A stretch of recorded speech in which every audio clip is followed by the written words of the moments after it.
and the past. We only sacrifice the future. It's the bitterness that lasts.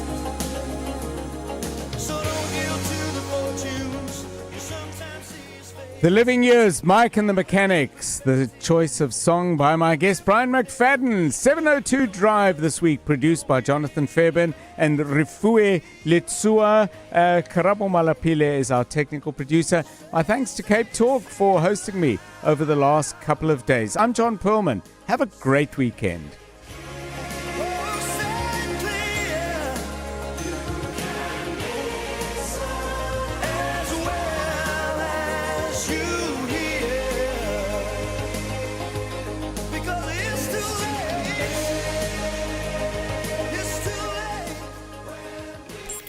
And now, The Money Show. With Stephen Grootes, live on 92.7 and 106 FM. Streaming on the Prime Media Plus app. And DSTV channel 856. The Money Show with Stephen Grootes is brought to you by ABSA CIB, proud sponsor of the ABSA Africa Financial Markets Index 2025. Good evening on The Money Show tonight. Shocking new figures from the online gambling industry indicate over 40% of adults are now gambling online. How the business service sector is bucking the trend and creating new jobs. The real meaning of that summit between Xi Jinping and Donald Trump. And we look at the special magic, the enduring magic, that is cheese. All of that to come, but first, the very latest eyewitness news. Good evening, I'm Mikey Malapo. We begin with news just in. The second suspect believed to be the mastermind behind the Westbury double murder has been arrested. Two teenagers were shot dead last week Wednesday after reportedly being attacked by 4 other teenagers in a house suspected to be a drug den. 5 teenagers were critically injured following a shootout. The attack is believed to be linked to gang violence in the area. The anti-gang unit arrested a 20-year-old suspect linked to the double murder at a Deep Kloof High School earlier this week following a tip-off on his whereabouts. He's set to return to the Johannesburg Magistrates Court next Thursday for formal bail application, facing 2 counts of murder and 5 of attempted murder. The police's Brenda Moridili says the Gauteng anti-gang unit arrested the 36-year-old man today in Westbury. He faces 2 counts of murder and 5 counts of attempted murder. He is due to appear before the Johannesburg Magistrate Court on Monday, 3 November 2025. Some informal traders who have been barred from operating without municipal approval say all they want is to be treated with dignity. Dozens of traders have been protesting outside the Johannesburg High Court today after the city removed them from their regular trading spots. The Socio-Economic Rights Institute of South Africa, which is representing the traders, and the city of Johannesburg are currently facing off in court today. Seri argues that the traders' constitutional right to earn a living is being disregarded. Alfara Mushana has more. Most of the protesters gathered outside the Johannesburg High Court today share a similar story. Many of them explain that waking up each day to sell various products in the CBD has not only allowed them to support their families, but also send their children to school. Matrona Muhlanga, one of the affected traders, says it appears that the city's actions against informal traders may have an underlying motive. But from the look of things, this is not about illegal sector or illegal traders. It's about xenophobic, and it's about ANC trying to campaign towards the election that is going to take place next year. The municipality maintains that bylaws must be enforced without fear or favor. Alpha Ramshwana, Eyewitness News, Johannesburg. National Congress leader Fadil Adams says he has evidence linking National Police Commissioner Fani Masemola to nepotism. Adams says Masemola has 6 family members and friends who are employed by the SAPS without the relevant experience. Adams made the comments after laying a criminal complaint against Masemola in Cape Town. It comes just 2 days after laying a separate complaint of perjury against KwaZulu-Natal top cop Nhlanhla Mkhwanazi. Adams is set to appear before the Madlanga Commission and Parliament's ad hoc committee to respond to allegations that he mishandled classified police information. We are not coming here accusing anyone of anything without any evidence. We are actually putting names, dates, time frames into what we have. And we're saying we'd like to have this investigated. Now, the National Commissioner can do a very, very simple thing. He can make all of this go away. He can come out and deny it. Let him deny it. Opposition parties have slammed government and parliament for what they say is a lax approach to tightening online gambling laws.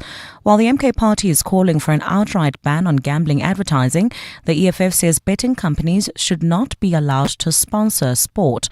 Earlier today, Raz Mzansi introduced a debate in parliament proposing 7 reform measures to protect vulnerable groups. Lindsay Dentlinger has more. The MK party's Visvin Reddy says money from online gambling is largely flowing offshore and that foreign companies are getting rich at the expense of desperate South Africans.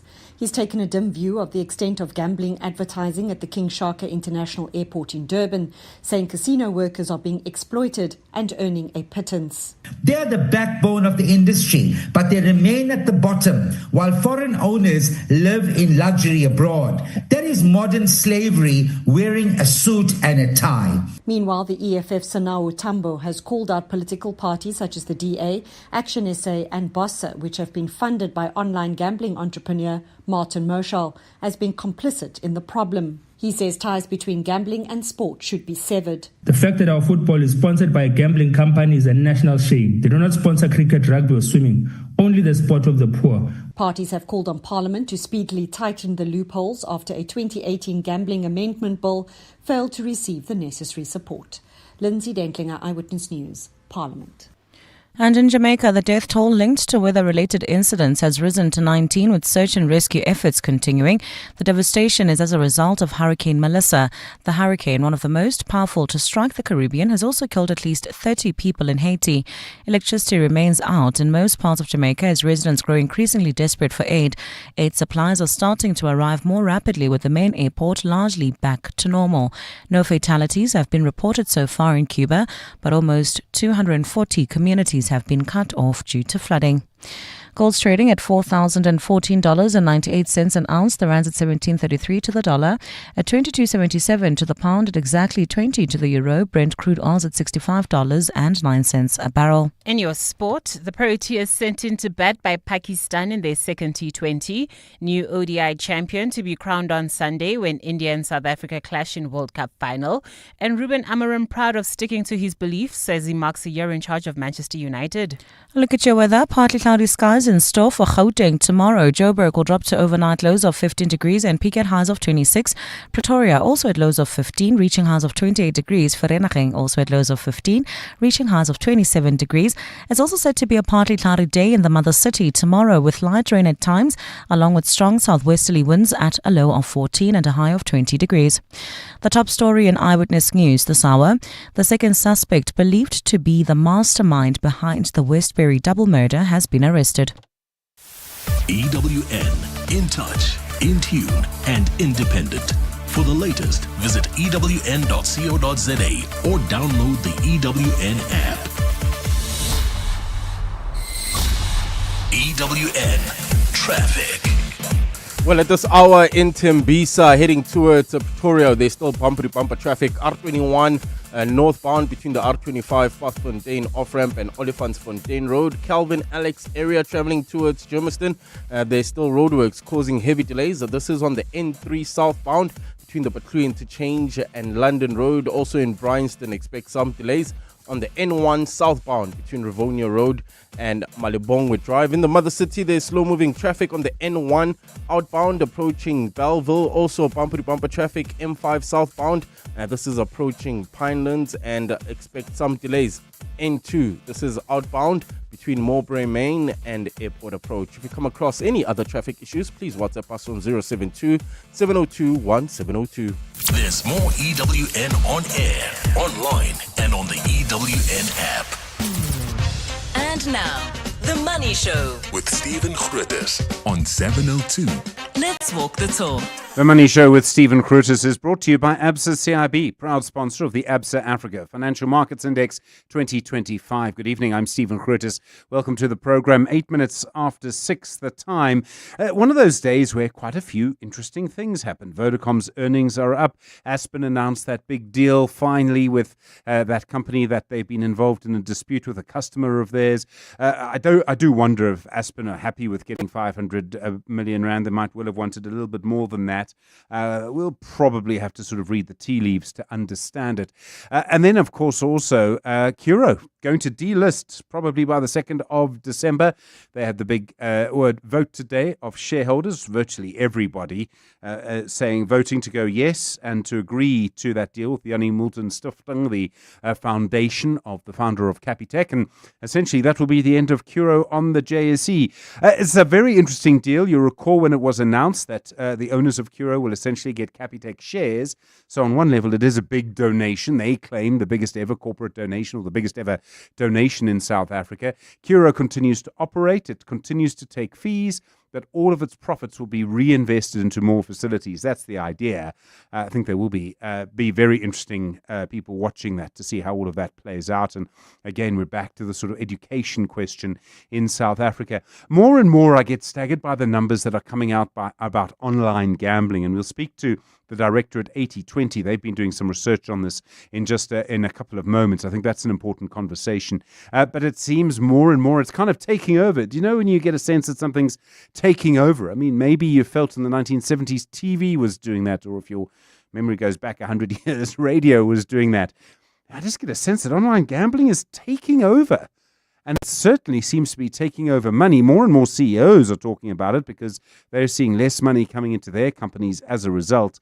And I keep making this point. I don't think the current regulation, where it's done by provinces, is really sustainable. I can't help but feel there needs to be a big change and it needs to go to national government. We keep talking about how to create jobs. Well, the Business Process Enabling SA, they help with companies that are involved in providing telephone services and call center services to international companies. They say they're creating jobs in South Africa. I'm looking forward to that conversation in a few moments. Professor Adrian Saville, the person you turn to when you want to understand what really happened in that summit this week between President Xi Jinping and President Donald Trump.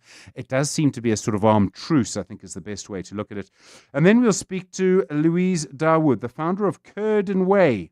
If you're wondering what that means, she's involved in making cheese. And not just any cheese, but all sorts of cheeses. We'll speak to her. Don't forget, by the way, the Friday Biz Blitz as well, before 7 o'clock. You might want to book your spot now for the Friday Biz Blitz. Questions to come about some of the news of the week.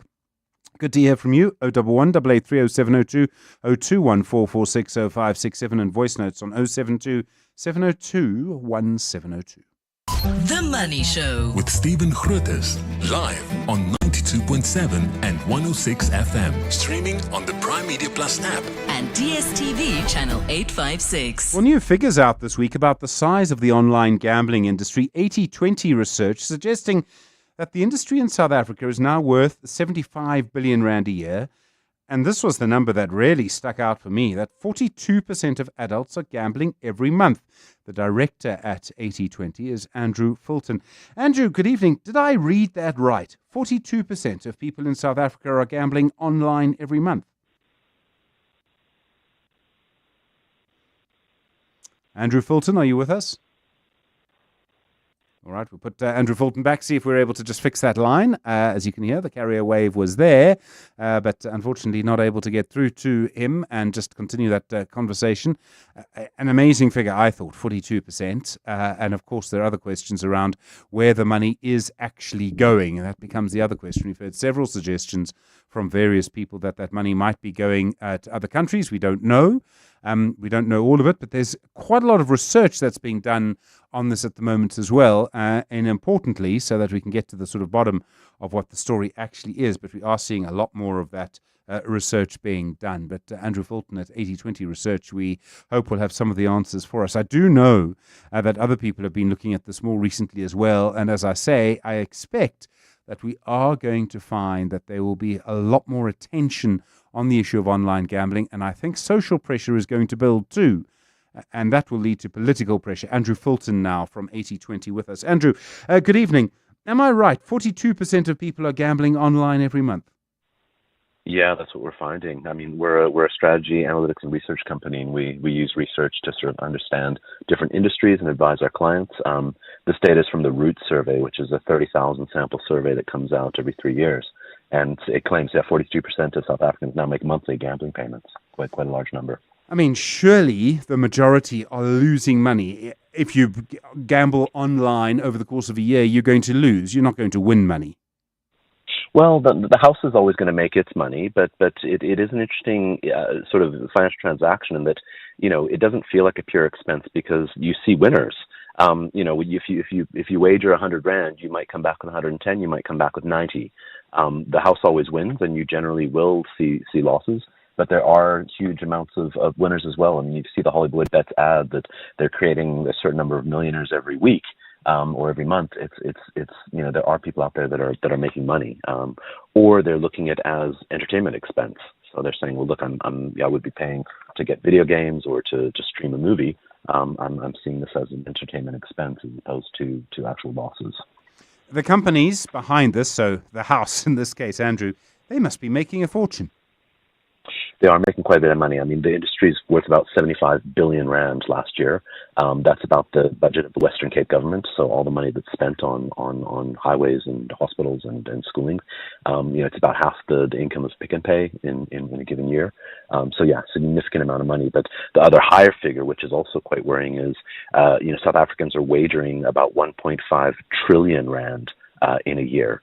And that's up 36% from the previous year. So it's high and it's growing.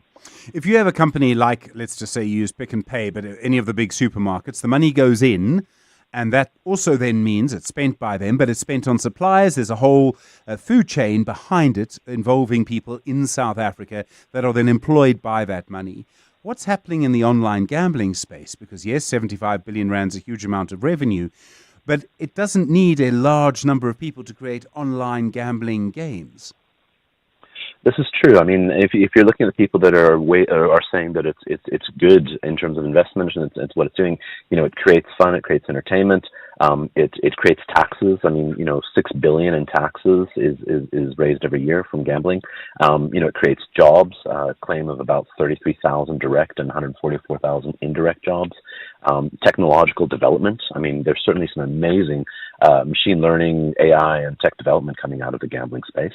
So that would be on the positive. But yes, on the negative, the money is just going to these companies and perhaps leaving the country. The money that's spent on the advertising is also astronomical. And as you said, it's coming at the expense of a number of people.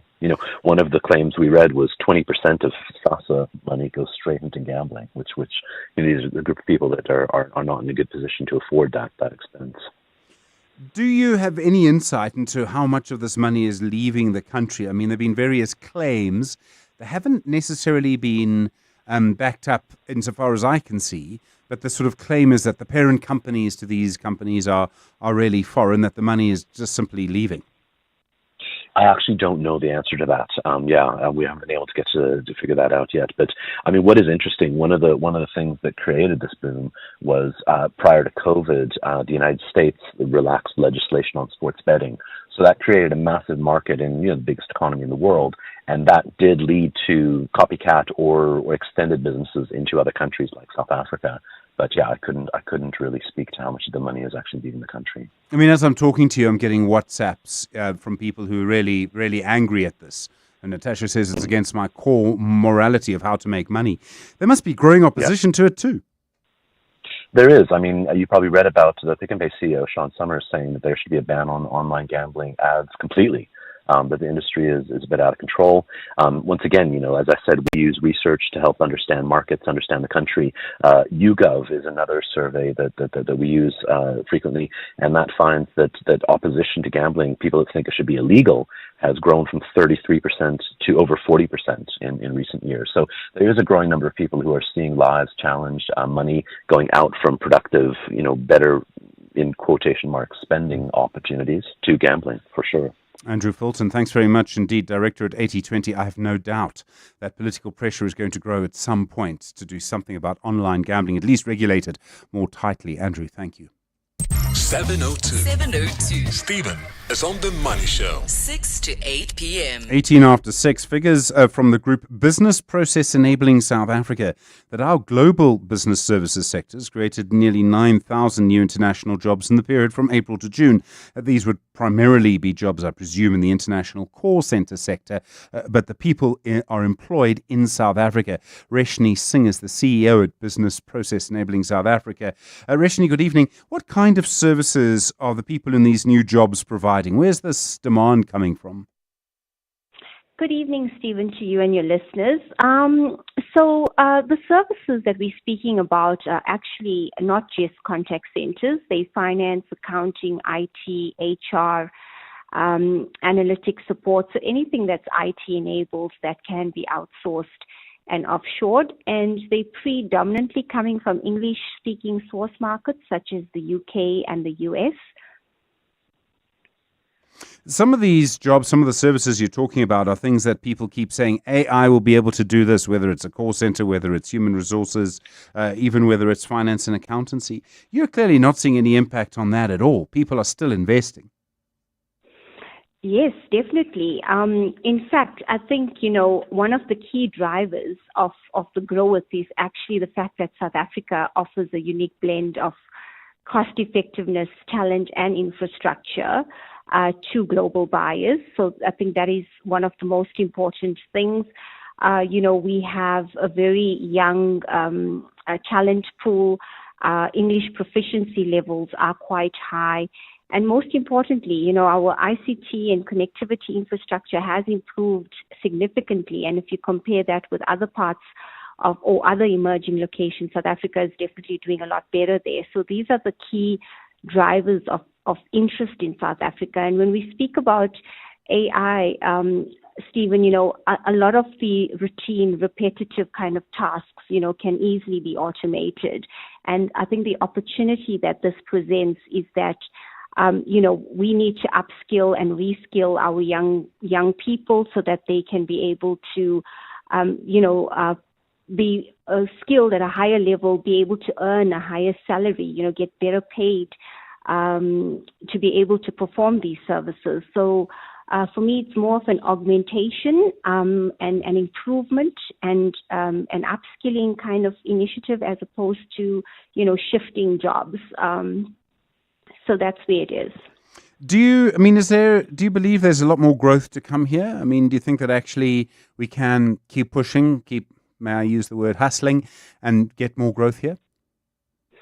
Most definitely. I think, we obviously work very closely with the government, the Department of Trade and Industry and Competition, and we actually have a master plan to create 500,000 jobs by 2030. And with the last quarter being April to June, having a job target of 8,000 plus jobs in a quarter is actually definitely a good indication. It's been the highest ever since the sector was prioritized by government, which was in around 2006. So it's the highest quarter we've ever had. And I think that's a good indication that, there's more to come. And there's a lot of cost pressure in the source markets to be able to provide these services. So they're all looking for more cost-effective, options. And South Africa does present that for them.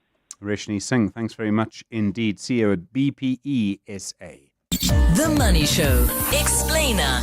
Well, you saw that meeting this week between the Chinese President Xi Jinping and the US President Donald Trump. The end result, Trump lowering tariffs on Chinese goods, although the average tariff for Chinese goods entering the US is still 45%. China deferring a ban on the export of rare earth minerals, also agreeing to buy American soybeans. Professor Adrian Saville is Professor of Economics and Finance at Gibbs. Adrian, good evening, and thanks for your time this Friday night. It's an in-person meeting. Everyone gets quite excited. How will they relate to each other? What's the body language like? And in the end, most of the commentary just seems to be, well, the real fight has just been delayed. Yeah, and, this is a process. So although they might have, inched a little closer to some type of resolution, this is by no means over. Here you've got, two economic heavyweights squaring up and trying to, figure out pretty much in a one-upmanship way how they edge advantage. And there's a lot at stake here, beyond the obvious sort of egos and chest beating.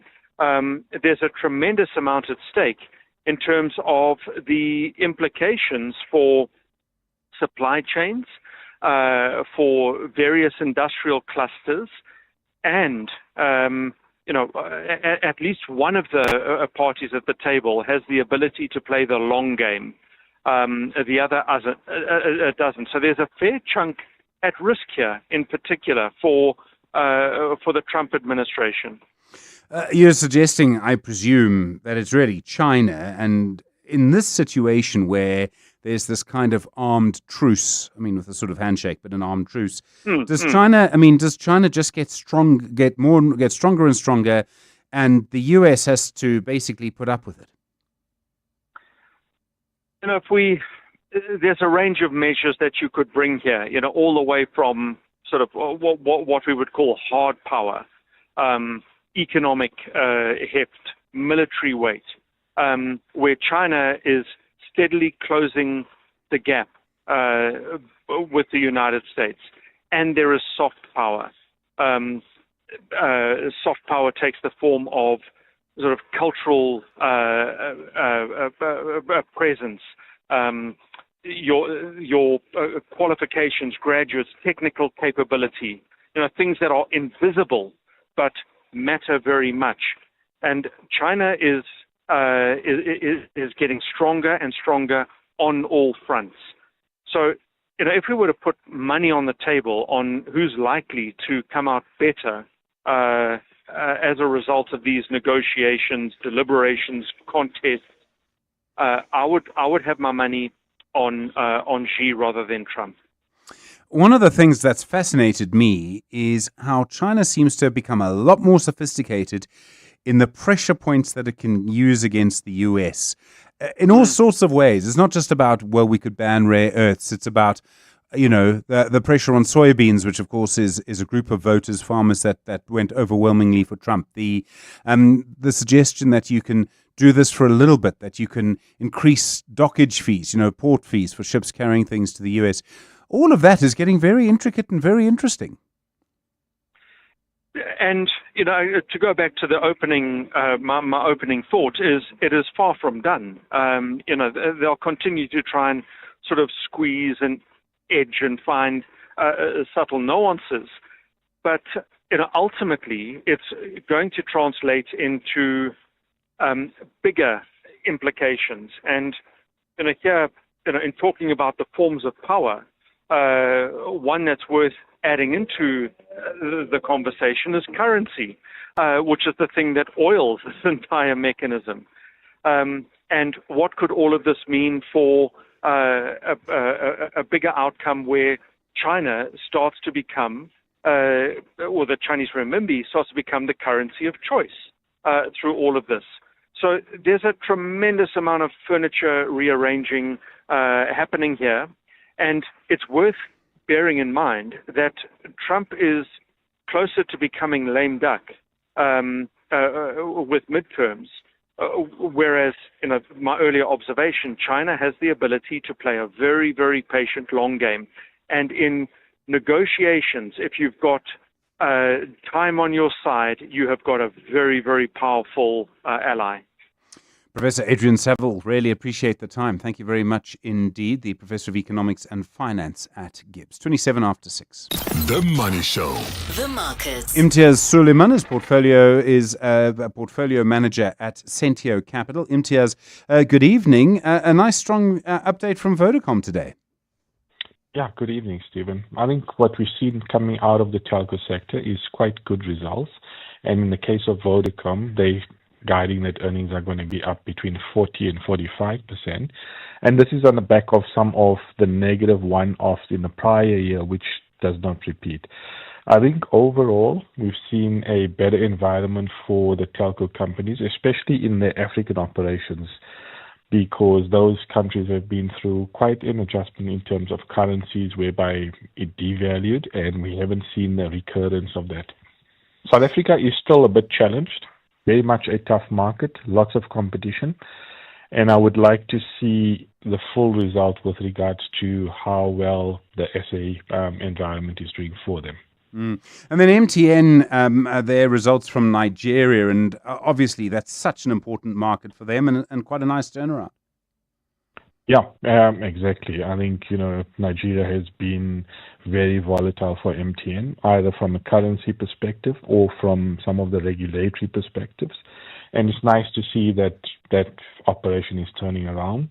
They have guided that they will be declaring a dividend out of Nigeria, which is a very positive surprise. And we've seen strong growth, and this is on the back of the regulator allowing MTN to put through a price increase of 50%. And we haven't had a price increase for a number of years.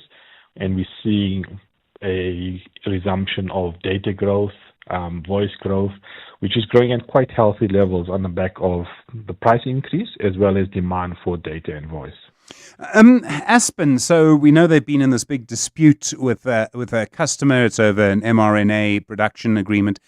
They're getting 500 million rand. Do you think that's going to be enough for them? I mean, would they be happy with that? I think it brings closure to a episode in their lives which they would like. It's certainly not enough. The contract that they lost was in excess of 2 billion in terms of the EBITDA levels. So this is a fraction of that. But I think what Aspen can do from here on is move on and try and fill that manufacturing capacity with other contracts from other players. So it's something better than nothing, but certainly not the amount that they did lose initially. And then in the States, some tech earnings coming in. Amazon and Apple, both quite upbeat. Yeah, I think we're seeing very strong earnings come through from Magnificent Seven companies. In the case of Amazon, they're guiding that their Amazon Web Services is still growing in the 30% levels, which is a very healthy growth. And from a consumer perspective, the online business is also growing in double digits. So the market is looking at any sort of signs of how the US consumer is doing, especially since we've got this US blackout in terms of data because of the US shutdown. And it seems to be that the consumer is still in a decent shape. With regards to Apple, the new iPhone is certainly working in their favor. And we've seen an upgrade cycle come through, which, post-COVID, that's been a bit lackluster. So Apple is still guiding for good double-digit growth in the year to come. Imtiaz Suleiman, thanks very much indeed. A portfolio manager at Sentio Capital. A few seconds after 6:30, Marky, good evening. More drama in the ANC in KZN. That's right, Stephen. The ANC in KwaZulu-Natal has recalled Sphile Mdaka as deputy mayor of the Umkhanyakude district municipality hours after he was elected to the post. Mdaka, the former mayor of the municipality, was elected during a council meeting yesterday, but shortly after the vote, the ANC ordered him to resign, saying he should be the mayor. Nhlanhla Mabaso has more. Early this month, Sphile Mdaka was removed as mayor of the Umkhanyakude district municipality through a vote of no confidence tabled by the IFP. He was replaced by the IFP's Comfort Khumalo. However, yesterday Mdaka was elected as Khumalo's deputy, something the ANC wasn't happy about. It says it did not sanction the move and instructed him to resign with immediate effect. The ANC praised Mdaka for the leadership he demonstrated while he was the Umkhanyakude district municipality mayor. The party says it maintains that he should be reinstated as mayor and not serve as deputy mayor. Nhlanhla Mabaso, Eyewitness News, Durban. Western Cape police are still on the hunt for 4 inmates who escaped from custody in 2 separate incidents. Last week, police alerted the public about the escape of Pollsmoor inmates from Wynberg Magistrates Court. The suspects appeared in court on charges of the illegal possession of firearms, housebreaking and a warrant of arrest. Initially, 6 men escaped, and it's understood only one of them is yet to be rearrested. Earlier this week, 3 awaiting prisoners escaped from the Strand Magistrates Court. The police's Joseph Swartboy. These circumstances surrounding this incident are under investigation. A team of detectives and crime prevention members are assembled to follow up all information in a bid to rearrest them. Investigation and the search continues. The expansion of the Cape Winelands Airport project has been given the green light by the Western Cape Department of Environmental Affairs and Development Planning. This week, the project was found to be in full compliance with the National Environmental Management Act. The airport is expected to sustain an estimated 35 to 100,000 direct and indirect jobs and should be completed in 2028. Managing Director Dean Kluter. We are therefore mighty pleased with this positive outcome and grateful for all the support and encouragement received. And hundreds of textile workers marched in Lesotho's capital today in protest against massive job losses caused by US-imposed tariffs on exports. The Trump administration slapped Lesotho with 50% tariffs in April before lowering the levy to 15% in July. Its textile sector, the largest employer in the country of around 2.3 million people, was particularly impacted. The industry benefited heavily from duty-free access to US markets under the African Growth and Opportunity Act, which expired at the end of September. In July, Lesotho's government declared a state of disaster over soaring unemployment, with the rate at 38% among young people. A look at your weather. A partly cloudy Saturday in store for Gauteng tomorrow. Temperatures will drop to overnight lows of 15 degrees across the province and peak at highs between 26 and 28 degrees. It's also said to be a partly cloudy day in Cape Town with light rain at times along with strong southwesterly winds at a low of 14 and a high of 20 degrees. The top story in Eyewitness News. The ANC in KwaZulu-Natal has recalled Stephen Grootes as deputy mayor of the Umkhanyakude district municipality hours after he was elected to the post. EWN Traffic. Well, at this stage in Tembisa, you can still expect some delays. This is on the R21 northbound approaching Olifantsfontein Road due to roadworks. Heading towards Bedford View, there's also slow-moving traffic. This is in Edenvale R24 westbound between Edenvale Road and the Kilulis interchange. Calvin Alex area roadwork still causing some delays on the N3 southbound between the Patlu interchange and London Road, while in the mother city there's bumper-to-bumper traffic on the N3 southbound between Newlands and Brackenfell. There's also slow-moving traffic on the N2 outbound. This is approaching Mulberry Main, as well as the M5 southbound. Traffic is a bit sluggish. This is heading towards Pinelands. If you come across any other traffic issues, please WhatsApp us on 072-702-1702. There's more EWN on air, online, and on the EWN app. Beyond every boardroom is a story waiting to be written. A story of a business and its potential, of a community that thrives, a hospital that serves, and energy that powers millions of dreams. It's a story that only gets better with a partner that has the expertise and solutions to make it a reality. At Absa CIB, we are invested in your story, and we invite you to write it with us, because your story matters. Absa, an authorized FSP and registered credit provider. Hey Queens, listen up. It's time for the 5th annual Nomzamo Lighthouse Foundation Empowering Her Seminar and Business Awards. Proudly powered by the Hollywood Foundation, and we're calling on your entries. From township startups to industry-defining pioneers, the Empowering Her Awards celebrate the very best of SA's business minds, and now it's your turn to shine. Are you a woman who's passionate and committed to building a business that's changing your community? Are you looking to inspire other women just like you to dream beyond their limits? Well, this is just the right avenue for you. Visit www.hollywoodfoundation.co.za to submit your entry before 31 October 2025 and make the world your stage. T's and C's apply. Hey, Laura. The unmistakable voice of jazz and soul returns to South Africa, Gregory Porter. Join the 2-time Grammy Award winner for 3 intimate performances now at Teatro Monte Casino on the 20th, 21st and 22nd of November.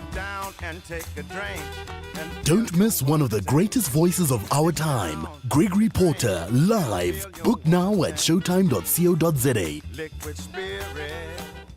WhatsApp Stephen on 072 702 1702. A couple of messages coming through around online gambling, the scale of it, the speed at which it's changed. I think that's part of it.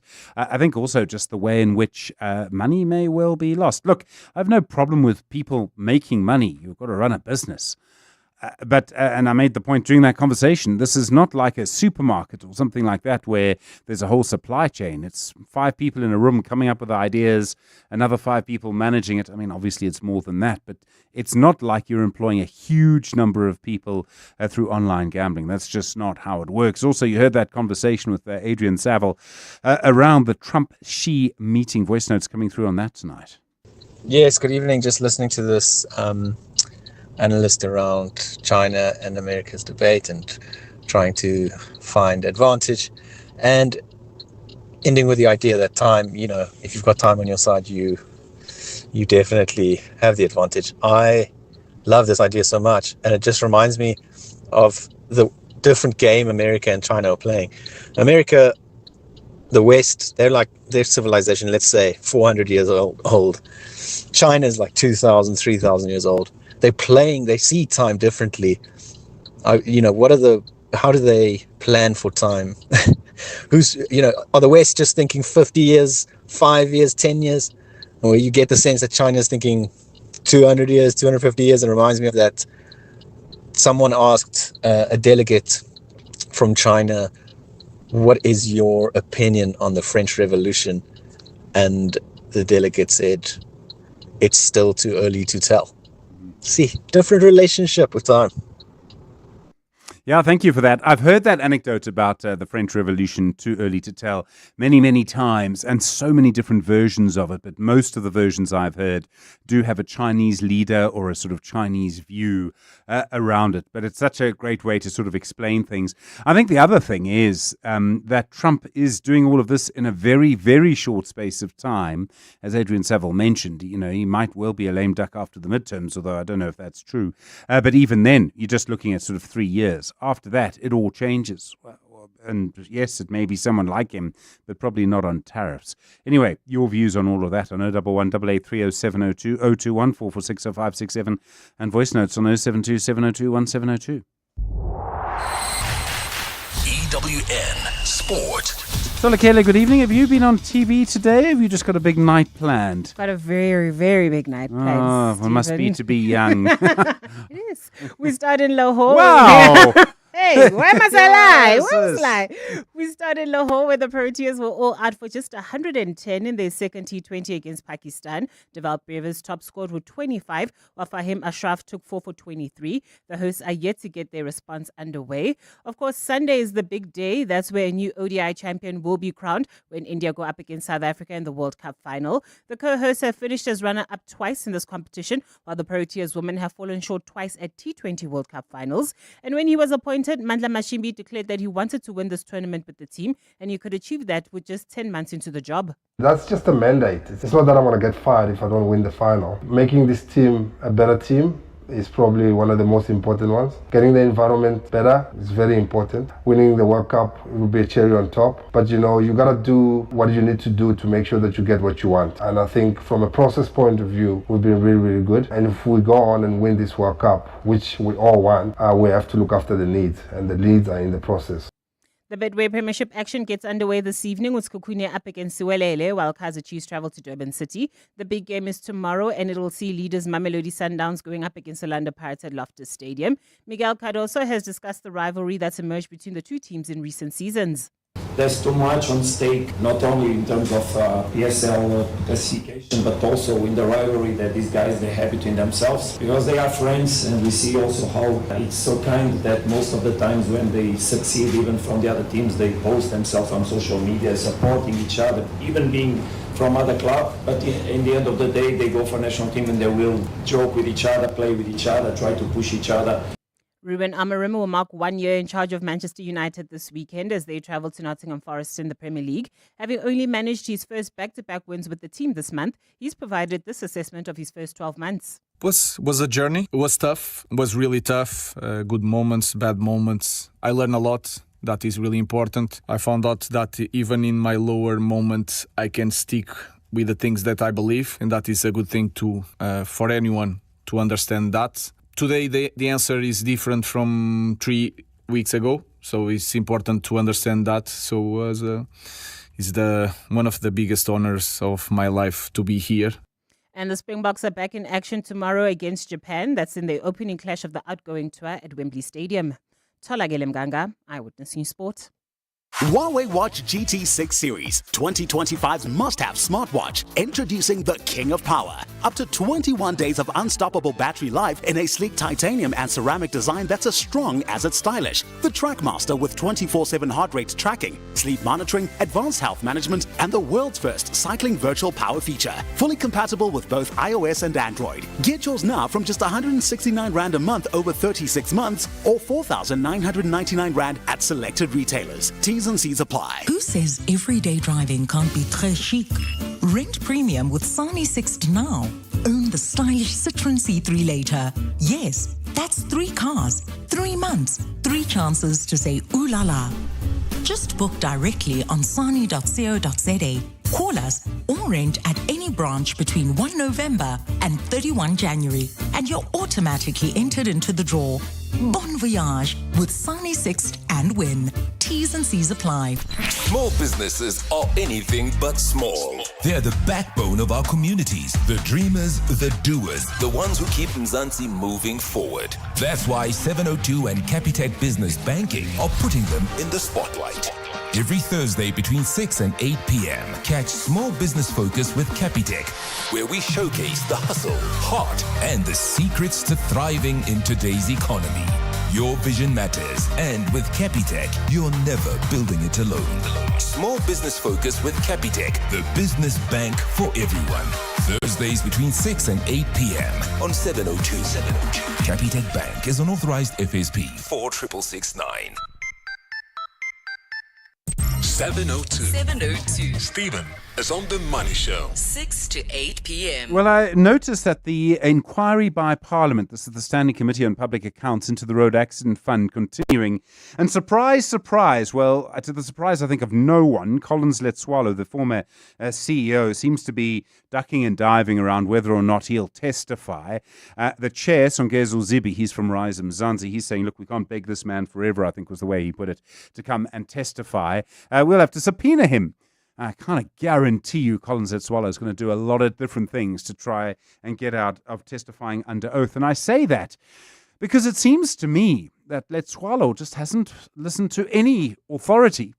He hasn't listened to the Auditor General on the accounting standards. He didn't listen to the Transport Minister in the previous government before the last election. Didn't listen to the Chair of Parliament then.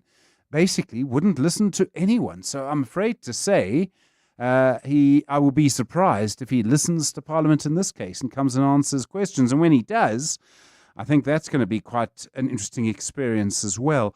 I'm reminded as well, and I think this is important because we sort of forget about what happens in these organizations when they are run in the way in which Collins Letswalo was running it. And there's plenty about how he was running it. There was a witness who came to testify into Parliament, and the moment he started talking about the meetings he had gone in to with Collins Letswalo, he just started crying. And I don't think he was overcome by having to speak to Parliament. I know that's very, very difficult for some people, very stressful moment. I think it was just the memory of what it was like. And that, to me, in normal circumstances, I mean, I suppose the word you would use there would probably be bullying or something along those lines. What I hope happens is that Collins Letswalo does what I think anyone should do if Parliament calls you. You go and account. You go and answer questions under oath. And you explain yourself. Why did you do this? Why did you choose this accounting standard? Why did you treat someone in a way in which they now, a couple of years later, are still overcome with emotion about it? I think there's serious questions there. I'm afraid to say, though, I don't think that's how it's going to be. The Money Show. The Friday File. The Friday File. Well, one of the pleasures of sitting back over a weekend is to take some time out to go and look at what you should have for supper, what you should include, what you should eat that maybe is new, something you don't have very often. And one of the guilty pleasures of life, that's not as guilty as so many of the other pleasures, is cheese. There's an almost infinite variety of it. It can be paired with many things. It can give you a feeling, particularly if it's paired with, say, good wine or something, that you just won't get in any other way. The founder at Curd and Whey, I think you can work out that they make cheese, is Louise Darwood. Louise, good evening. Thanks so much for joining us on Friday File. Good evening, Stephen. Thank you for having me. You've been in the cheese business for a long time. Do you have any understanding, maybe you can help us with, why cheese is so special, in a way so magical, something that humans have enjoyed for such a long time? Stephen, I agree. It is quite magical. And if you see the process of making cheese from a white liquid, you'll agree that it's so magical. And maybe it's because there's so many varieties and just so much you can do with it, cold and warm and cooked and raw. But if you see the process of how it's actually made, it's why I'm enchanted by it every day. I mean, It's kind of one of those substances that almost shouldn't really exist, right? You shouldn't be able to take milk and then turn it into this infinite variety of things that also change taste and texture and time and smell over time. I mean, it ferments, if that's even the right word. Exactly, it is. One of the main points of it must be that it's so variable. You can do so much with it. Mm-hmm. Is that what makes it special? Absolutely, Stephen. It definitely is for us, and the type or the variety of cheese that we make is not what everybody expects. It's not the dry and solid yellow thing that people are used to, and so it just goes to show there's so many varieties and so many things that you can do with it. It is really very versatile. What do you find are the most interesting types of cheese to specialize in?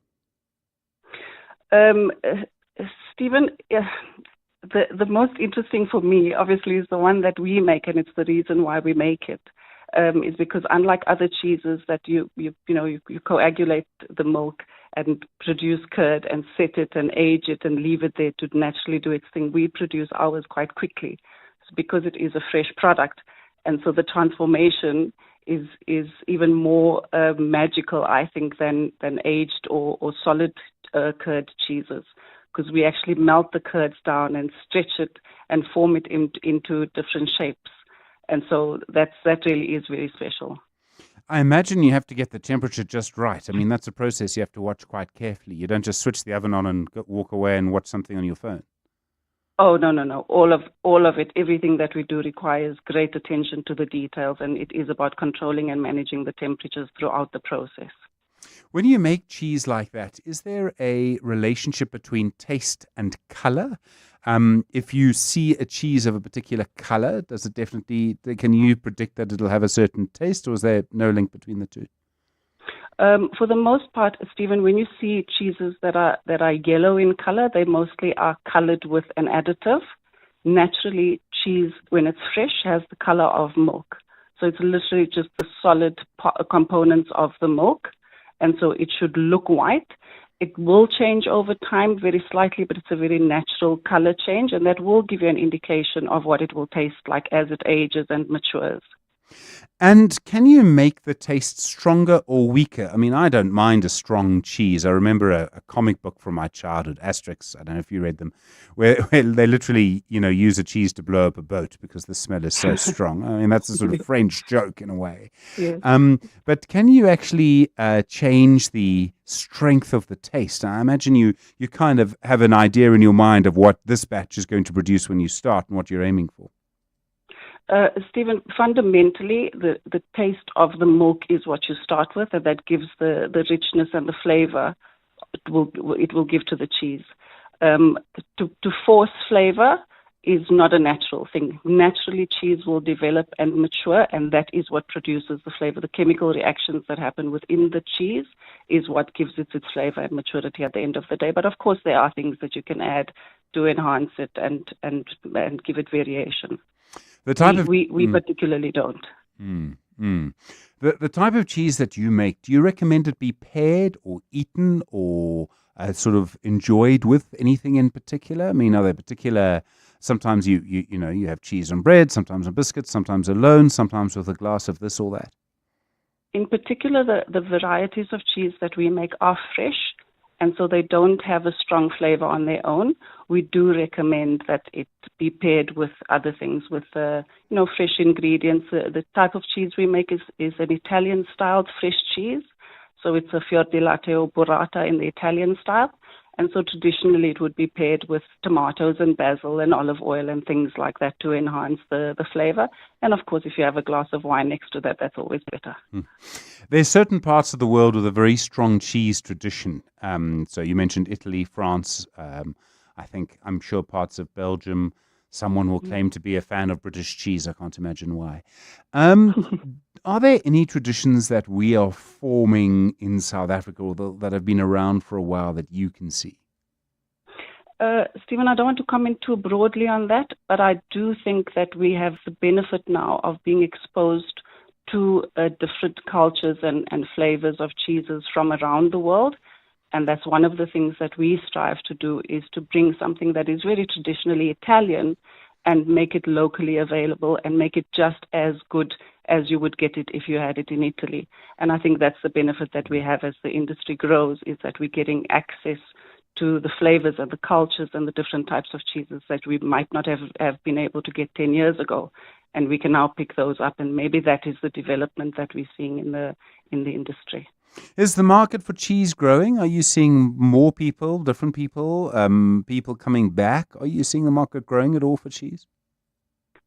Certainly, and definitely for the types of cheeses that we make, they are becoming more popular, especially in the restaurant industry and even among our retailers. The interest is definitely growing, and we are sustaining that interest and the excitement about the product. Louise Darwood, thanks very much indeed. Really appreciate the time. Founder at Curd and Whey, obviously on your Friday file tonight, and maybe a little something to chuck into the shopping hamper tomorrow when, you go and look for something interesting to add to your lunch or your dinner that you're having on Sunday. Stephen Grootes. Taking your calls on 011-883-0702. Time for the Friday Biz Blitz on The Money Show tonight. That's the number, 011-883-0702, 021-446-0567. You know how it works. You call us, we put out the question, you call us. If you get it right, we move on to the next question. If you get it wrong, we move on to the next caller. Okay, first question on the Friday Biz Blitz this evening. Which tech company is the world's first company to reach a valuation of $5 trillion? What is the world's first $5 trillion company? 011-883-0702, 021-446-0567. Are you preparing food for a celebration, a summer snack board, canapes, or easy meals to feed a crowd? Then Pesto Princess has fresh pesto sauces, hummus, cooking sauces, and chimichurri sauce to make your day delicious. By the way, Pesto Princess is also celebrating 25 years in business this year. I'm the founder, Kathleen, and I want to thank you for your loyal support. Find us at Spar, Checkers, and Pick n Pay, or visit pesto.co.za. Access to the internet is vital for any country to grow. That's why the recent 6.75 billion rand digital infrastructure deal that Standard Bank Corporate and Investment Banking facilitated between Telkom and an Actors-led consortium is so transformational for South Africa. It unlocks growth and provides internet access to underserved communities who will now have access to the internet for the very first time. Search CIB Stories of Impact to watch the full story. Standard Bank is an authorized FSP and registered credit provider. T's and C's apply. Tap into the power of good sleep. Visit Dial-A-Bed today and save up to 30% on our best-selling brands. Our Sealy Celebration Plush Comfort Queen Set is now $9,499, and our 40 Winks Active Zone Extra Firm Queen Set is now only $11,999. Save $6,000. Plus, get next-day delivery on our best sellers. Dial-A-Bed. Sleep for life. Visit our massive revamped store in North Rand Road, Boksburg. The Money Show with Stephen Grootes is brought to you by Absa CIB, proud sponsor of the Absa Africa Financial Markets Index 2025. The Money Show, Friday Biz Blitz. You know the number, 011-883-0702, 021-446-0567. First question tonight on the Friday Biz Blitz. Which tech company is the world's first company to reach a valuation of $5 trillion? The world's first $5 trillion company. Selma on the line from Rudaport. Hi. Hi, Stephen. I think it is NVIDIA. Selma? You are right, correct. It is NVIDIA. Became the first company to reach $5 trillion this week, fueled, of course, by the AI boom. Okay, second question. Well done, Selma. Second question. Of these companies, which one is not owned by Meta? I'm going to read you a list of companies. Which ones are not owned by Meta? Facebook, Instagram, Snapchat, YouTube, and WhatsApp. Which of those companies, Facebook, Instagram, Snapchat, YouTube, and WhatsApp, which of them are not owned by Meta, Selma? I think it's Snapchat. Snapchat is one. I need one more. I'll read them again. Oh, okay. So Facebook, Instagram, Snapchat, YouTube, and WhatsApp. You got Snapchat already? I need one more. YouTube? YouTube is correct, Selma. Yes, you're on a roll here. Meta is the parent company to Facebook, WhatsApp, and Instagram. They had their biggest one-day loss in 3 years this week. Okay, we move on. Third question on the Friday Biz Blitz, Selma. WBC is the JSE trading code of which used car retailer? So which used car retailer has the JSE trading code of WBC? Is it by any chance West Bank Cars? No, Selma, I see how you got there, but you're going to kick yourself because it's a big name. You'll have heard it many times. I'll give you another go. The JSE trading code, WBC, is of which used car retailer? Oh, yes, of course, yeah. Obviously, we buy cars. WBC, we buy cars. You had a group of people shaking their heads, Selma. Yes, we buy cars. Okay, question 4. Name the Dubai-based fintech group that plans to debut on the JSE at a value of 26 billion rand. The Dubai-based fintech group, which is going to debut on the JSE with a valuation of 26 billion rand. I don't think I know that answer. Oh, Selma. Selma, you had a great run. Thank you. I'm sorry, we are going to have to end it there. The Dubai-based fintech group that plans to debut on the JSE. In Kaneko, hi. In Kaneko? Hi, Stephen. Hi, do you know the answer? So can you repeat the question for me? Sure. The Dubai-based fintech group that is going to debut on the JSE. It's going to be listed on the JSE this week. First Rand bought a big chunk of it. It's going to debut at 26 billion rand. What's the name of the company? Oh, I had it actually. Oh, and yeah, sorry, I had it. I can hear the sound of you kicking yourself already in Kaneko. Yeah. You sure? No, you sure? Yeah. All right. Yeah. Cool. In Kaneko, thank you. The answer, of course, is Optasia. It's 7 o'clock. This is EWN. Good evening, I'm Maki Malapo. The second suspect believed to be the mastermind behind the Westbury double murder has been arrested. 2 teenagers were shot dead last week Wednesday after reportedly being attacked by 4 other teenagers in a house suspected to be a drug den. 5 teenagers were critically injured following a shootout. The attack is believed to be linked to gang violence in the area. The anti-gang unit arrested a 20-year-old suspect linked to the double murder at a Diepkloof high school earlier this week following a tip-off on his whereabouts. He's set to return to the Johannesburg Magistrates Court next Thursday for formal bail application, facing 2 counts of murder and 5 of attempted murder. The police's Brenda Moridili says the Gauteng anti-gang unit arrested the 36-year-old man today in Westbury. He faces 2 counts of murder and 5 counts of attempted murder. He is due to appear before the Johannesburg Magistrate Court on Monday, 3 November 2025.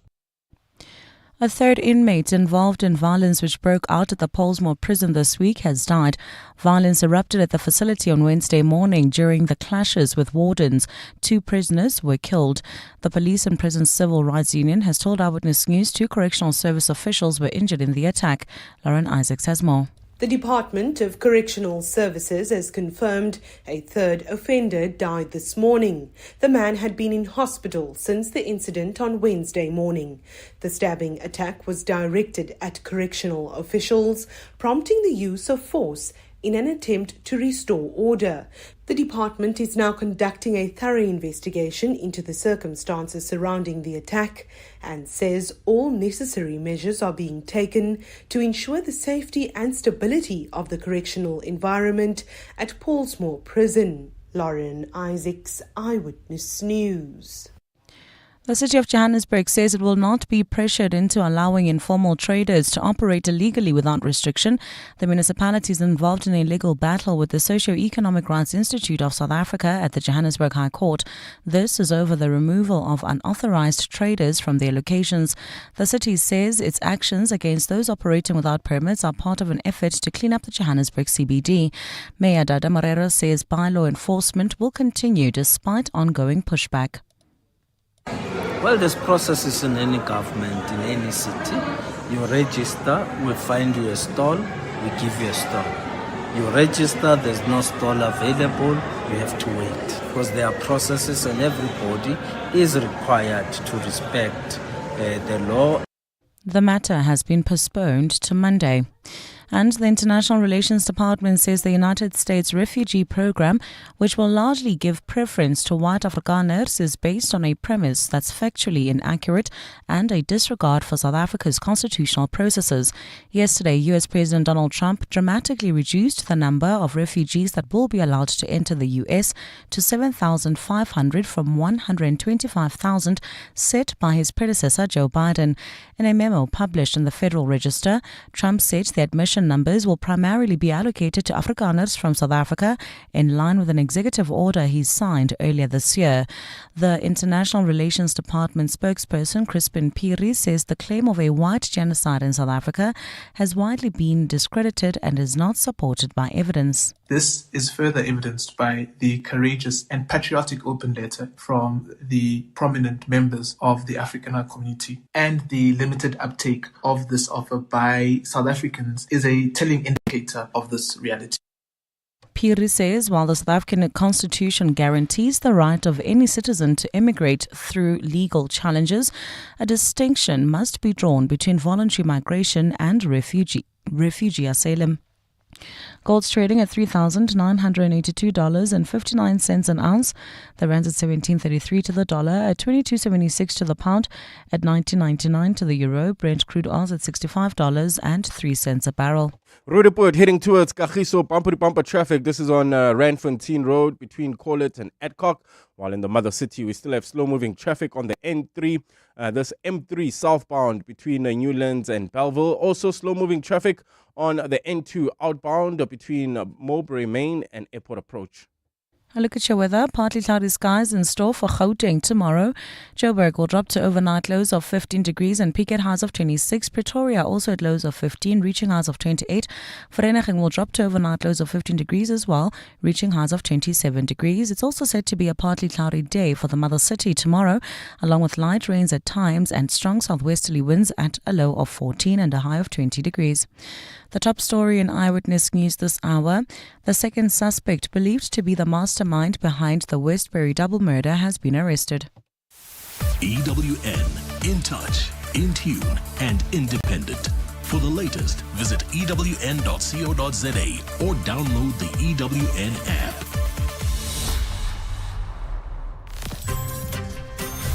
The Money Show with Stephen Grootes is brought to you by ABSA CIB, proud sponsor of the ABSA Africa Financial Markets Index 2025. 702. You're listening to the best of The Money Show. The Money Show. Welcome to the best bits of The Money Show, a digest of some of the most important thoughts, comments, interviews, insights, and sometimes just the best jokes of the week. If you'd like to hear more, please go to our website or go to your podcast app and search for The Money Show. As always, there might be someone in your life who you think might benefit from hearing something. Maybe just send it along to the Muse WhatsApp to do it, or whatever might be a good idea. To start, some of the news stories that we thought were important this week. Research by the Public Investment Corporation and Oxford University suggesting we could create 250,000 jobs and add 100 billion rand in economic output in just 5 years if we were to focus on reindustrialization. It's a fascinating conversation. SARS confirming their revenue collection actually beating their estimates by 18 billion rand. The estimate for the period was 907 billion. They eventually collected 925 billion rand, and that, of course, does lead to bigger conversations about SARS, what it needs to get more money, and also the size of the illicit economy. And Nvidia becomes the first publicly traded company to reach a market cap of over $5 trillion. Tonight, we bring you a mixture of stories from the world of money from the week that has been. We start with our conversation with the investigative journalist and author Polly van Wyk.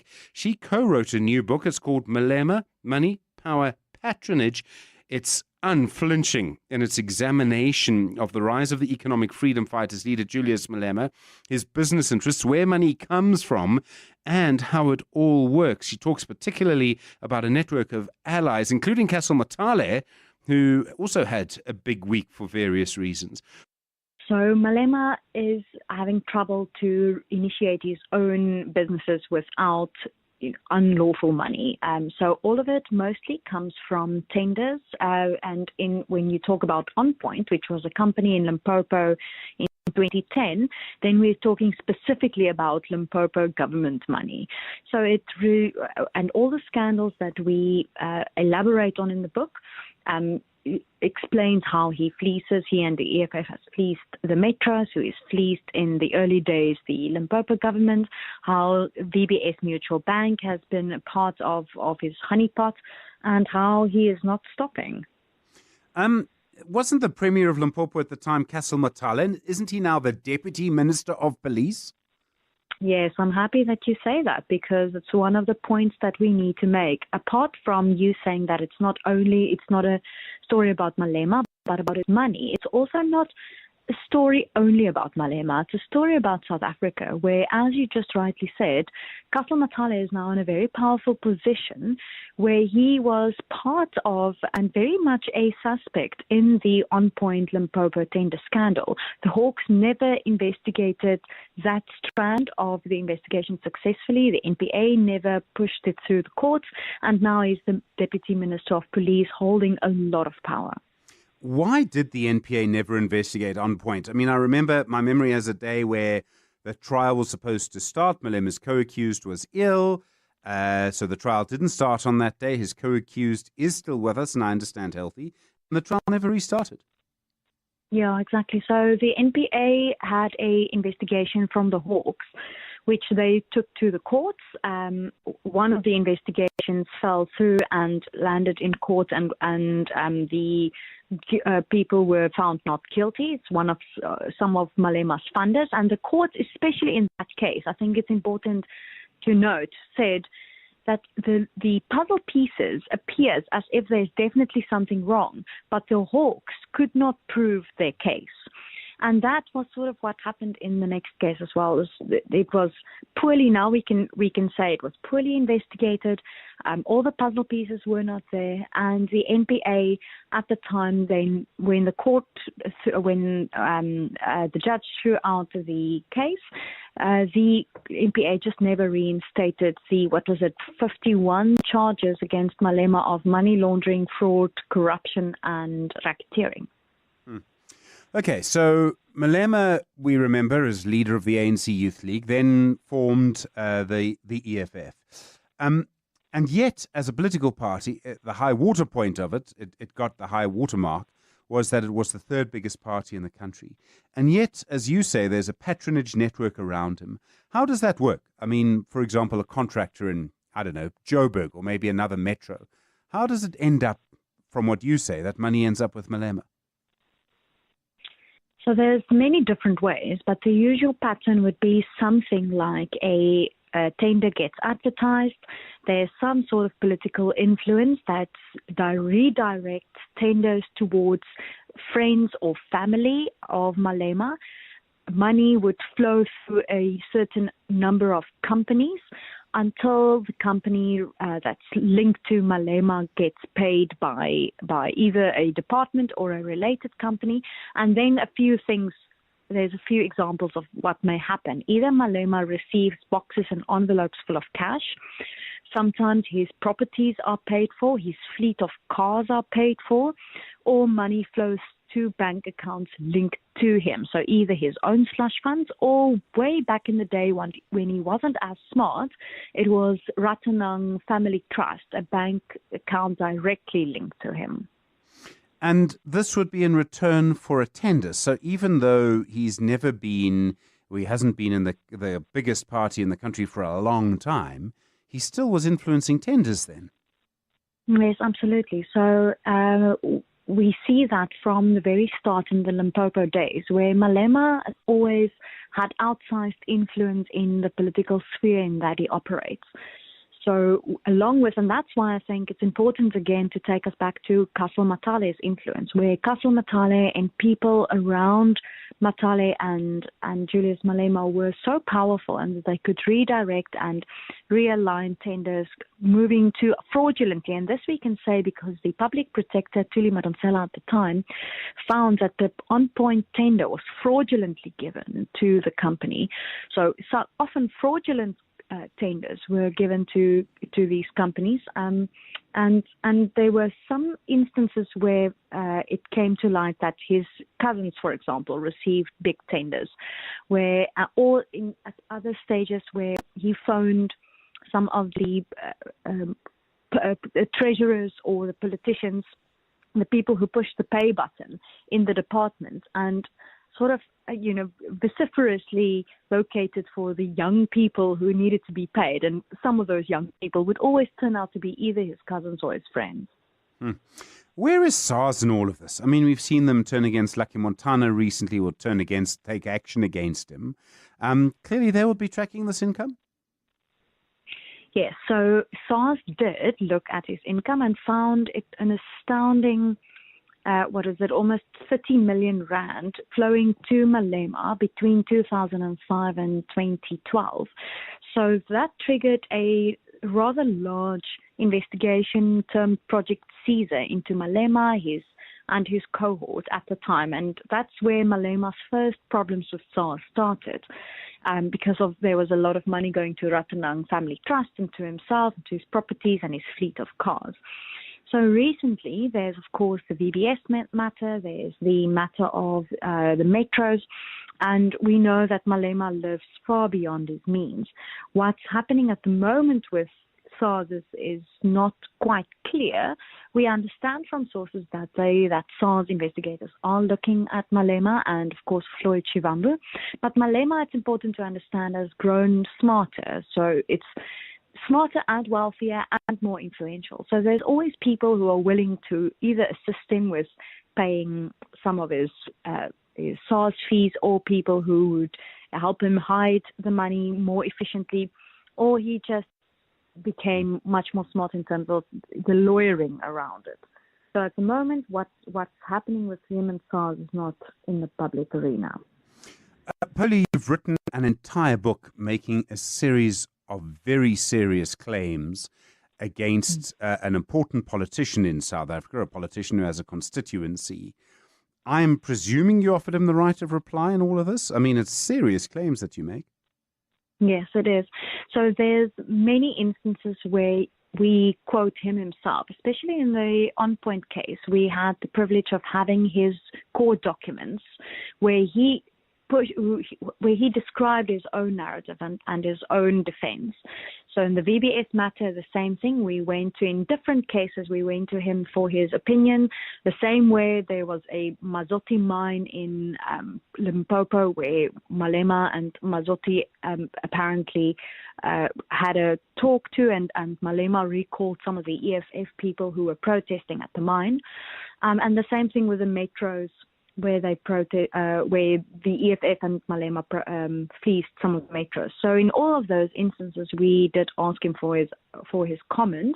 We did not tell him that it would be collated later into a book. So based on legal advice, we didn't mention that it's a book that's to be written. Okay, so you quote him, you quote his side of the story, essentially. Yeah, quite extensively, actually. Polly van Wyk unpacking the intricate ties between money and power in Malema's world. You can become a victim of a legal problem: wrongful arrest, assault, uncontested divorce, rental disputes, maintenance matters, or labor problems. It can happen to you. Clientele Legal provides tough professional lawyers for an affordable monthly premium. Our legal team is standing by to assist you 24 hours a day. Join today. SMS Legal to 48721. That's legal to 48721. Clientele General is an authorized FSP and licensed non-life insurer. T's and C's online. Standard rates apply. Mom, Dad, you're not gonna believe this. What's up, bud? Luke's family has a kitchen. Okay. Like a real one, with knives and a sink for dishes. His mom was just standing there, making food with her hands. There was a fridge full of vegetables, even broccoli. Not broccoli. Oh, the horror. Who needs a kitchen? Simply spend 200 Rand or more and you could win Simply Asia for a year. T's and C's apply. Simply Asia, connecting the Thai way. Remember when everyone thought NFTs were the future of modern art? When non-fungible was a buzzword used in boardrooms to justify buying pixels, and the metaverse was just months away, and that we'll all be living in our virtual mansions, admiring our digital paintings, only to realize they were just expensive JPEGs. When you can't trust a trend, trust a 30-year track record of outperforming benchmarks. Coronation. Trust is earned. Coronation is an authorized FSP.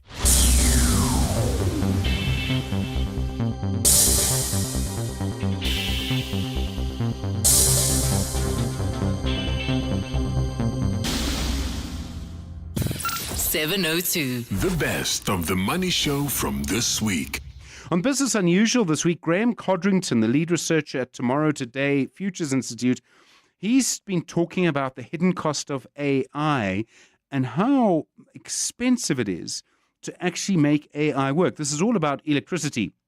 Tools like ChatGPT, Copilot, Claude, and Grok. Around 500 million people are using them every week, but the amount of electricity they're using is just astonishing. Graham Codrington had some very important thoughts on that. It is definitely worse. I don't think people really understand this. You go on your phone and you put in a ChatGPT request and it comes back with a wonderful answer or generates a picture for you. But actually what's happening in the background is somewhere in a cloud server, and the clouds are not in the clouds. They are sitting on land somewhere. A massive big computing GPU, a graphic processing unit, fires up. And if you've ever had your own computer or laptop whirring away and fans whirring while you may be doing a video or some, heavy processing, you'll realize it generates heat and it uses up electricity. And these generative AI queries are way worse than anything else that we've done before. Just for reference, if you do just a simple query to ChatGPT or any one of the others, it's basically, if you get a sort of medium-sized response, let's call it that, it's the same as having charged your cell phone from 0 to 100%. So think about how long that takes or how much power that takes. And these videos that are now being produced, every 5 seconds of videos is the same as switching your microwave on at full power for an hour. This is going to add up if we've got 500 million users using these things every single day at least once. This adds up. People are estimating somewhere between 1% and 2% of total electricity use on the planet at the moment goes into these generative AI models. It's quite something. Sure. I'm presuming that, national grids and even sort of international grids like ours are not going to be able to run that. AI companies will want to build their own. It might be cheaper for them too.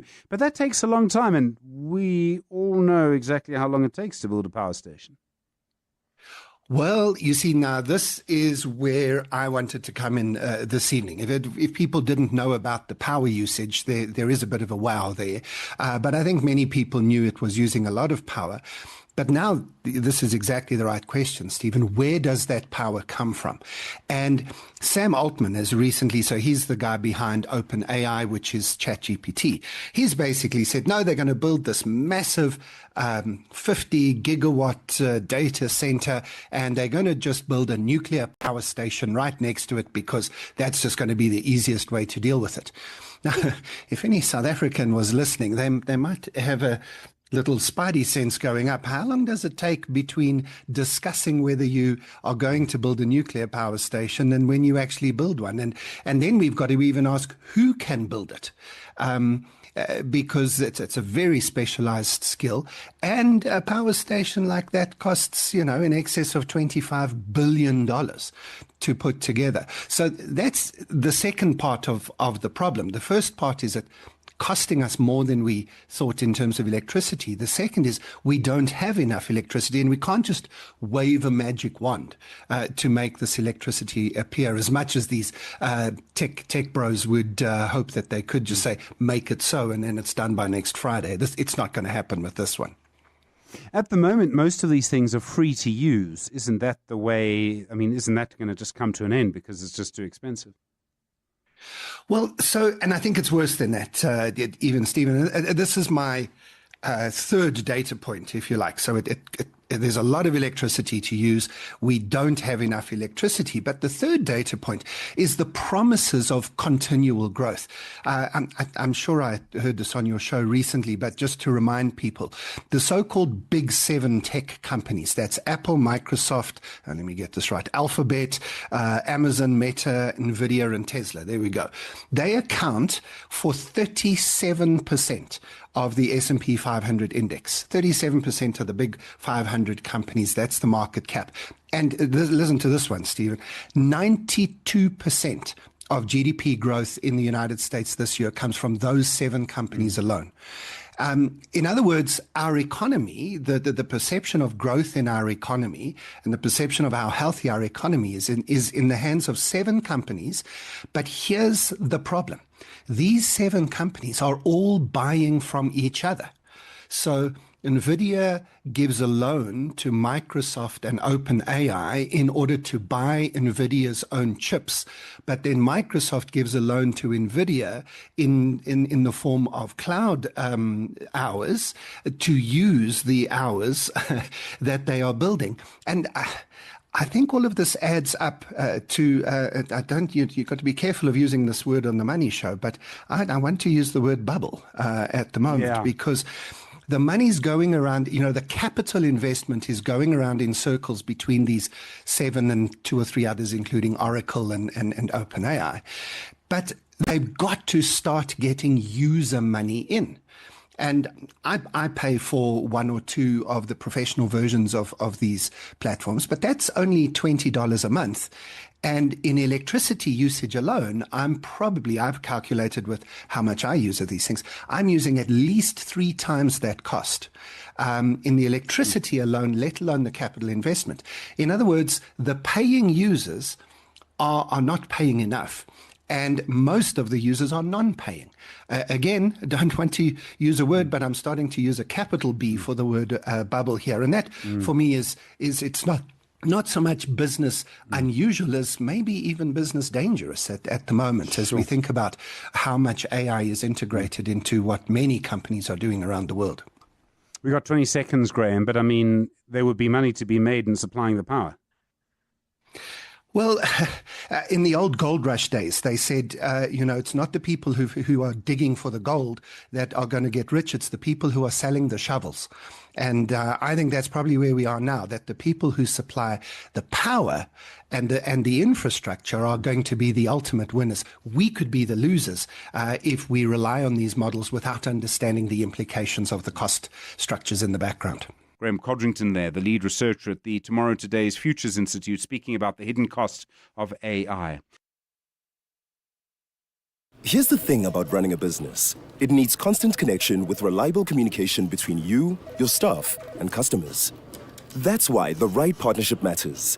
Get Cloud PABX from Telkom Business, a unified communication solution that makes connecting easy from just 161 rands per month. This summer, your business deserves the best. Visit telkom.co.za/business for deals that keep your business online all the time. T's and C's apply. Telkom Business. Possible begins here. Standard Bank and 702 have joined forces to bring you China Unlocked. So China is very dynamic and it's a massive market, as you can imagine. There's about 1.4 billion people, 23 provinces that you would be navigating as an exporter. So the Africa-China trade solutions, or what we refer to as the ACT solutions, are designed to simplify and accelerate trade between Africa and China. It's a combination of financial solutions, trade facilitation, market access support, all under one umbrella. Don't miss China Unlocked on 702 Drive with John Perlman. Tuesdays on 702. Brought to you by Standard Bank Business and Commercial, an authorized FSP and registered credit provider. 702. You're listening to The Money Show's best bits. On How I Make My Money this week, we had a special guest who focuses on dogs. She's worked for her entire career in training and animal training, particularly in dogs, doesn't mind cats. She's also become the first person to help you mediate any disputes around pet custody. Karis Nafta is her name. She has a fascinating story. The story when I grew up was that my first word was dog before I even said mom. That might be the family myth, but it's certainly stuck around. And so I have my whole life been obsessed with animals. And interestingly for me, what fueled this was that I wasn't allowed a dog when I was a child. And partly this was because my parents, they didn't actually really want a dog themselves. And to their credit, because I think this is a mistake a lot of parents make, they didn't just give me a dog because they figured they'd end up taking care of it. So by not getting a dog the moment I wanted one, it fueled this desire to learn everything I could about dogs and start a dog walking business when I was 10 years old and keep this obsession going until I did get a dog when I was a teenager. And I have been working with them ever since. And it's just dogs for you, hey? You're not a big fan of cats? No, that is not true. Actually, I have 3 cats right now and 3 dogs. I love all animals. I have worked in my career with horses, cats, wild animals, worked on movie sets with all kinds of things. So my primary love, it's fair to say my primary love is dogs, but equally, I think cats are absolutely fabulous. So I love them also, and parrots. Okay. So you're talking to someone who has 2 dogs and 3 cats, but that's because I have a teenage daughter and all the rest. But you really can't train a cat, surely now. You can train a cat, Stephen. You just have to be very patient. You have to convince the cat it's their idea, and then you can train a cat. Any living animal can learn, right? Training is essentially learning that you are managing in a clever. People, when I help them with like their border collie, for example, they'll say like, I think my dog has obsessive compulsive disorder. And I'll say, no, they don't. Or maybe they do, but that's how they're supposed to be because they have been bred to want to repeat an action over and over involving a person. So that's what makes dogs so easy. And you just have to be very smart with cats. It takes a special skill. I have a dog that likes to do the same thing over and over, and it doesn't involve people so much as it involves a ball. Yes. When you finished school, and obviously you wanted to get into the animal economy, were there a lot of options? I mean, most people, if they think of getting into the animal economy, think, well, I